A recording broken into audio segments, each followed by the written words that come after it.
Memaksa seorang istri yang dalam keadaan capek, tanda kutip capek, terus lagi menstruasi, terus dipaksa untuk berhubungan dengan suaminya, itu sebenarnya kategori kekerasan. Kasus kekerasan dalam rumah tangga cukup tinggi, 200 sampai 291.000 kasus. Itu yang terdata. Kekerasan terhadap pacar, itu juga termasuk kategori KDRT loh. Pak, tolong Pak, ribut ternyata dia. Saya dipukul nih, wah, saya sabar Bang.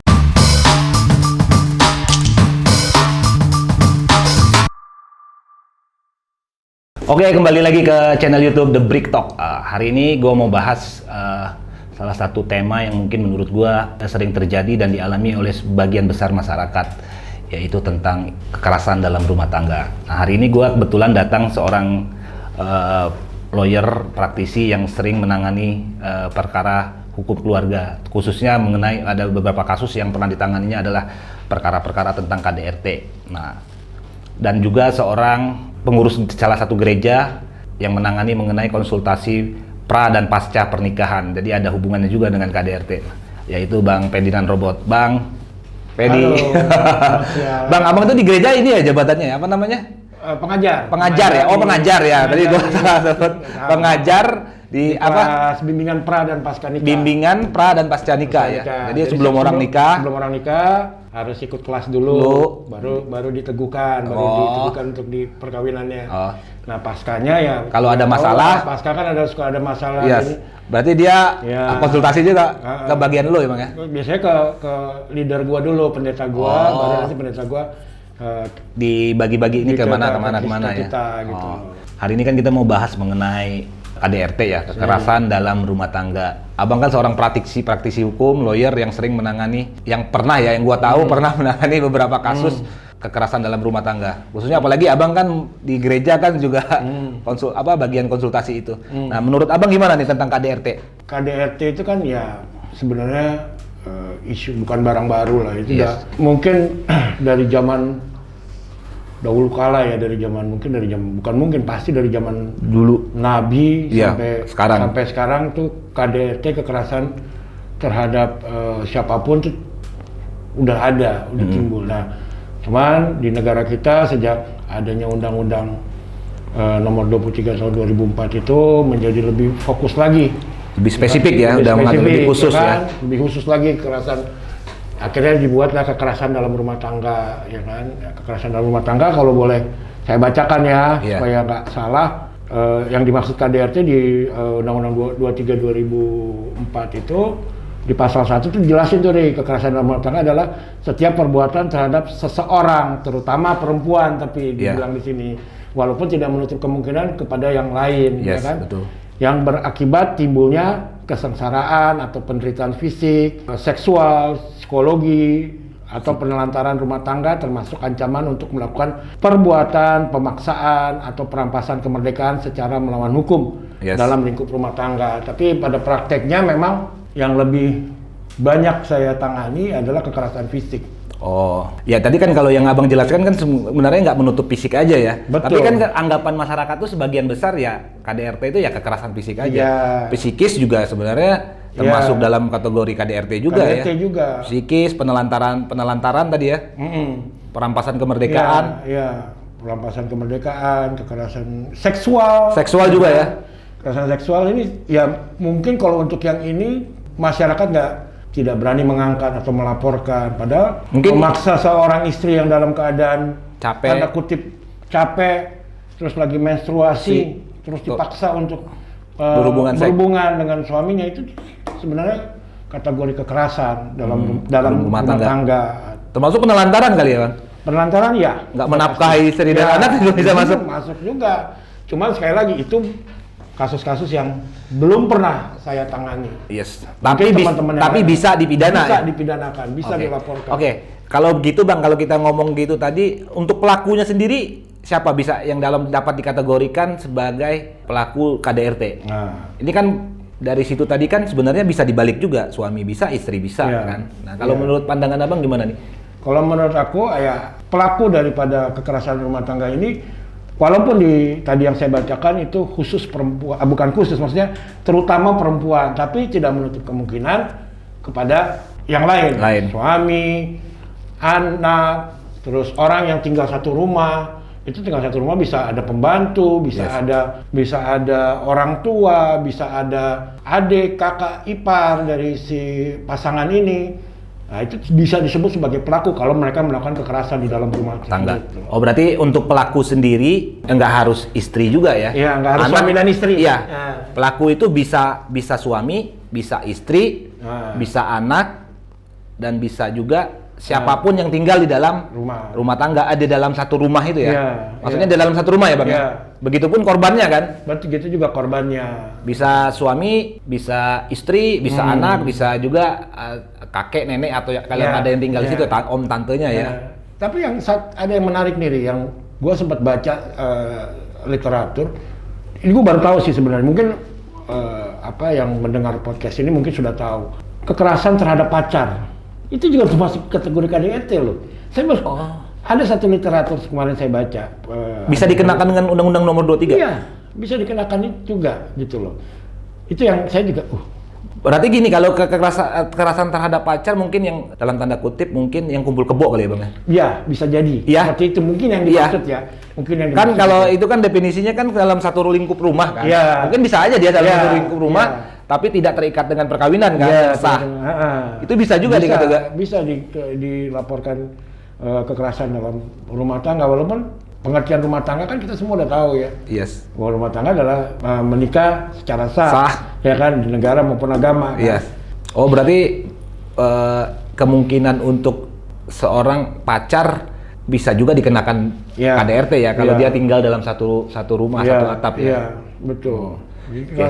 Kekerasan apalagi yang kekerasan secara verbal itu juga paling sering loh saya perhatikan terjadi di dalam rumah tangga. Cuman orang nggak menyadari atau pasangan itu nggak menyadari bahwa ini udah bentuk kekerasan gitu. Yes, ya. Mungkin yang kayak ngomong ngomong kata kutip, yang ngomong kata binatang, kata-kata kotor, baik suami atau istri merendahkan, ya, maupun anak ya.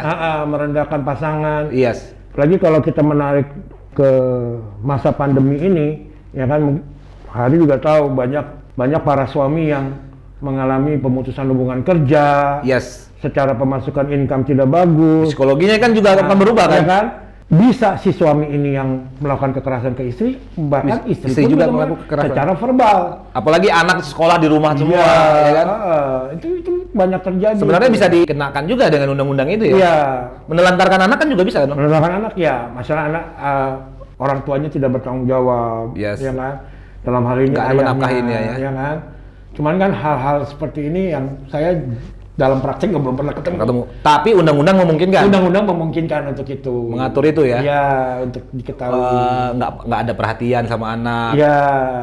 Sama ini juga yang tadi yang Hari sebut pemaksaan atau perampasan kemerdekaan secara melawan hukum, ini kategori sempat saya baca ada satu literatur juga, misalnya istri mau kerja nggak boleh. Nggak boleh, betul. Ya kan? Mau keluar nggak boleh, gitu kan membatasi juga secara kemerdekaan. Anak juga begitu ya? Nah ini juga masuk kategori KDRT. Tapi kan mungkin anggap sebagian kayak mungkin anak mau main atau apa, ya kan cara pikir orang tua mungkin berbeda-beda kali ya. Iya. Ya udah, kalau itu jam segini kamu harus di rumah. Tapi kalau itu sih kalau menurut saya masih batas wajar ya. Iya. Ya namanya orang tua harus melindungi anak kan, menjaga supaya anaknya jangan mendidik, jangan sampai anak ini bergaul yang nggak benar itu. Tapi kalau yang sudah ekstrim ya itu masuk ke KDRT, ya kan? Mungkin ya harus dikaji lagi lah ya. Harus dikaji lagi. Nah, ini pengalaman abang bang, gimana bang? Abang kan udah pernah nangani beberapa perkara tentang KDRT ya, terutama yang kekerasan fisik. Ini kan gini bang, maksud gua gini, ini ada suami atau istri masih terikat dalam perkawinan, tinggal dalam satu rumah. Terus kalau secara psikologi, kalau gua anggapan gini, suami atau istrinya yang melapor ke KDRT, itu prosesnya gimana bang? Dalam nggak proses laporannya aja ya? Mungkin kalau proses laporan kalau ada bukti. Secara ke fisiknya kayak pemukulan segala macam kan enak. Nah, proses terjadinya itu. Iya, proses terjadinya sampai buat laporan, pemeriksaan saksi-saksi itu gimana tuh, Bang? Ya kalau pada prakteknya yang saya pernah jalankan atau alami ya, biasanya kalau kekerasan itu yang pengalaman nih ya. Iya. Mereka cerita ke saya yang perempuan, khususnya kebanyakan memang perempuan. Yes, yang korbannya ya? Ya, korbannya. Dan mereka cerita itu bukan baru satu kali. Dua kali. Jadi, biasanya itu udah berulang-ulang dilakukan oleh si suami, ya kan? Dan akhirnya si istri memutuskan untuk membuat laporan, ya kan? Dan biasanya ujung-ujungnya kita udah tahu, hari juga tahu pasti cerai. Ya kan? Terjadi sampai laporan berjalan, cerai juga berjalan. Cerai berjalan, itu biasanya. Ya karena kan psikologinya kan gini juga, mungkin kalau dia masih satu rumah juga susah juga ya Bang ya? Iya. Secara psikologi ya, satu pelapor, satu terlapor, ya kan? Betul. Oh, biasanya saling beriringan dengan proses perceraian. Ya. Yang terakhir saya tangani itu, awalnya si perempuan ini bicara sama saya mau cerai. Saya bilang, pikirkan baik-baik kalau mau cerai gitu kan. Tapi terus akhirnya dia tunda nih, dia tunda, nggak jadi cerai. Ya udah, ya bersyukur saya kan nggak jadi cerai dia. Tapi beberapa waktu kemudian tiba-tiba masuk 2:30 pagi. Saya lihat, dia nih gitu kan. Ada apa? Saya udah langsung curiga, ini ada masalah nih. Yes. Klien gitu kan. Saya angkat, Pak tolong Pak, ribut ternyata dia. Saya dipukulin gitu. Wah, saya sabar bang. Coba-coba dimatiin sama dia. Gak lama dia telepon lagi. Langsung, Pak, ajukan Pak gugatan cerai. Saya dipukulin gini. Saya mau lapor. Ya udah, kalau kamu mau lapor, saya bilang. Gimana Pak? Ya, datang ke kepolisian terdekat, buat laporan nanti di visum. Visum kan pengantarnya dari polisi ya? Ternyata dia salahnya dia visum duluan. Dia ke rumah sakit dulu baru ke polisi. Gitu loh. Saya bilang salah. Paginya tuh dia baru lapor. Nah, ini penting juga nih kalau untuk visum itu yang di pembuktian di pengadilan itu adalah visum yang rekomendasi dari polisi Jadi, dari pihak kepolisian jadi prosedurnya kita datang ke polisi buat laporan. Nanti polisi akan membuat surat pengantar untuk ke rumah sakit yang dirujuk lah ya kan, dirujuk untuk mengambil visum. Itu kalau dia secara fisik ya? Ya, kalau kekerasan fisik. Jadi jangan ke rumah sakit dulu, tapi ke polisi dulu untuk supaya dapat surat pengantar gitu. Cuman akhirnya. Tapi kalau parah mungkin ke rumah sakit dulu menurut pertolongan kali Bang. Oh iya, kalau parah banget ya. Iya kalau parah banget. Tapi pernah ada saya pegang dia ke rumah sakit udah babak belur, udah robek. Akhirnya polisi nggak sempat bikin LP dulu, langsung dibawa ke rumah sakit dulu sama polisinya. Baru polisi datang ke sana ya udah diproses sama polisi. Yes. Ada yang seperti itu. Nah, ada kemungkinan ini nggak? Kalau di hukum pidana itu kan dikenal restoratif justice Bang ya. Pihak penyidik itu ada memungkinkan untuk melakukan perdamaian nggak? Ini kan sebenarnya penting juga sebenarnya. KDRT karena masalahnya private sebenarnya kan dibawa menjadi publik kan penyidik kepolisian itu untuk menegakkan restoratif justice. Restoratif justice kan bahasa sederhananya untuk mendamaikan menyelesaikan di luar pengadilan Biasanya polisi ada nggak Bang? Pihak penyidik kepolisian? Ada beberapa kali. Ini kan ya kita tahu juga bahwa KDRT ini kan delik aduan ya, bukan delik biasa. Jadi itu bukan delik biasa ya? Bukan delik biasa, ini delik aduan. Jadi kalau KDRT ini tindak pidana aduan, bukan tindak pidana biasa. Jadi kalau delik aduan begitu pengaduannya dicabut, tindak pidananya hilang, gugur ya. Iya. Pernah saya datang, kebetulan korbannya nggak terlalu parah tapi lebam-lebam aja. Datang polisi cuman bilang gini, Bu, coba dipertimbangkan gitu kan. Untuk buat laporan, inget loh ini bapaknya anak-anak. Ibu udah punya anak kan? Udah, ini bapaknya.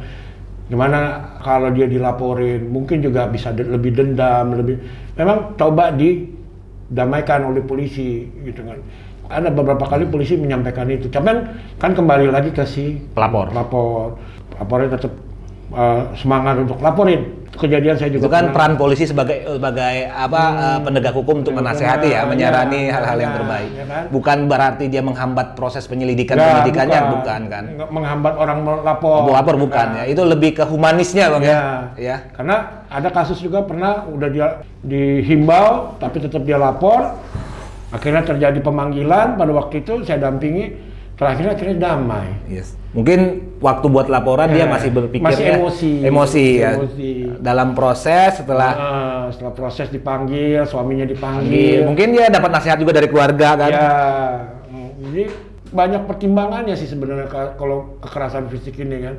Akhirnya damai. Yang sampai persidangan ada Bang? Ada pernah. Kalau memang ya mungkin kalau saya lihat secara psikologi di luar faktor hukumnya memang bukan tekanan, dorongan dari keluarga si perempuan ini kasih pelajaran buat nih orang, karena nih orang udah kelewatan gitu kan. Karena ya itu yang tadi Ari bilang kan nggak ujuk-ujuk gitu istilahnya, nggak tiba-tiba pukul mungkin kalau baru pukul sekali istri masih apalagi orang kita orang Indonesia kan gampang memaafkan. Yes. Nah, masih udah maafin. Tapi ini udah berulang-ulang ya. Iya, berulang-ulang. Berarti perkara yang abang tangan itu adalah perkara penganiayaan yang dilakukan pelakunya itu bukan satu kali terjadi langsung dilakukan. Tapi udah bahkan ada yang udah berapa tahun dilakukan itu. Bahkan ada yang cerita dari pacaran sebenarnya sudah dipukulin Pak gitu kan. Sampai keluarga. Karena ya tetap karena cinta keluarga sebenarnya udah larang gitu kan. Abang selama di ini juga mungkin ada juga ya Bang ya, selama di gereja Abang mungkin ada juga ya yang konsultasi. Ada. Satu dua mungkin ada ya. Ada. Permasalahannya nggak banyak sih kalau iya. Kalau di gereja, tapi mengenai kekerasan ini saya yakin kalau ditanya pasti ada, pasti banyak yang mengalami. Cuman kan kembali lagi kan. Tapi yang banyak orang nggak sadar mungkin yang kekerasan apa tadi yang abang bilang kalau ucapan itu? Iya verbal. Secara verbal ya. Ya kembali lagi ya Ri, kadang-kadang udahlah masa gue laporin yang kayak gini aja gitu kan. Gitu loh, kasihan suami gua atau kasihan bini gua. Ya orang Indonesia kan? Orang Indonesia gitu. Padahal itu udah masuk ranahnya pidana. Gitu kan? Gitu loh masuk. Cuman yang lebih menonjol kekerasan fisiknya. Yes. Kemarin aku baca juga satu berita dari Komnas Perempuan di tahun 2020 itu kasus kekerasan dalam rumah tangga cukup tinggi, 291 ribu kasus. Itu yang terdata. Yang nggak terdata kan lebih banyak lagi kali Pak. Lebih banyak lagi gitu kan. Yang itu yang terdata itu yang membuat laporan. Iya, membuat laporan secara resmi ke lembaga negara ya, Komnas Perempuan terutama. Komnas Perempuan dan beberapa itu yang pelakunya, yang korbannya perempuan. Iya, itu kebanyakan perempuan memang. Yes. Kebanyakan kan korban juga bisa juga laki-laki. Bisa laki, bisa anak, bisa juga saudara, gitu kan bisa. Yang lebih tinggi lagi tahun sebelumnya itu sampai 400 ribu. Nah itu cukup fantastis angka itu gitu loh. Jadi kekerasan ini memang ada di sekeliling kita gitu loh. Ya mungkin ya tadi kata abang tadi, kekerasan dalam rumah tangga ini dari zaman dulu juga udah, dari zaman Nabi ya kan udah ada gitu. Ya kita karena baru diundang-undangkan di tahun 2000. Ya baru 17 tahun. Baru 17 tahun. Undang-undang nomor 23 tahun 2004 ya. Mungkin bagian masyarakat juga banyak yang nggak tahu juga Bang. Banyak yang nggak tahu undang-undang tentang KDRT ini. Taunya KDRT aja. Banyak banget yang masyarakat belum tahu, belum teredukasi dengan KDRT ini, undang-undang KDRT. Karena anggapan masyarakat itu KDRT adalah pelakunya cowok. Iya, lingkungan terdekat lah. Udah pasti. Suami aja. Suami, mau istri, mau anak, mau orang tua gitu kan. Jadi itu nggak yang di. Oke Bang, terakhir kesimpulannya apa nih Bang tentang KDRT? Kesimpulan KDRT ya kekerasan dalam rumah tangga itu tetap ada di lingkungan terdekat kita. Untuk menyelesaikannya adalah memang pendekatan, nggak ada yang lain, pendekatan agama. Ya kan? Karena kalau kita hanya melakukan pendekatan secara formal hukum itu nggak menurunkan kasus-kasus hukum. Jadi pendekatan agama itu penting sekali untuk memberikan pengertian kepada para pasangan ini bahwa tidak boleh melakukan kekerasan kepada pasangannya. Gitu.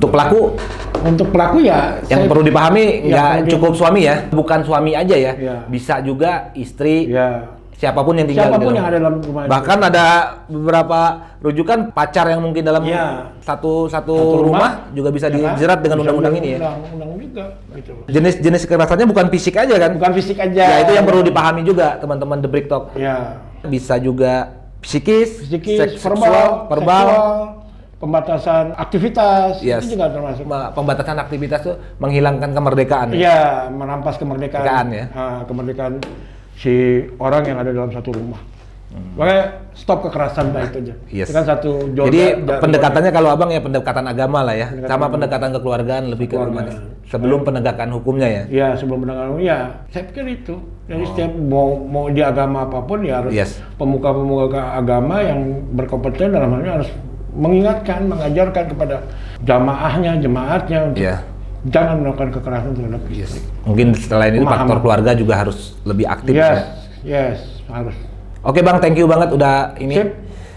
Jangan lupa sebelum ditutup like, comment, subscribe dan share ke teman-teman. See you.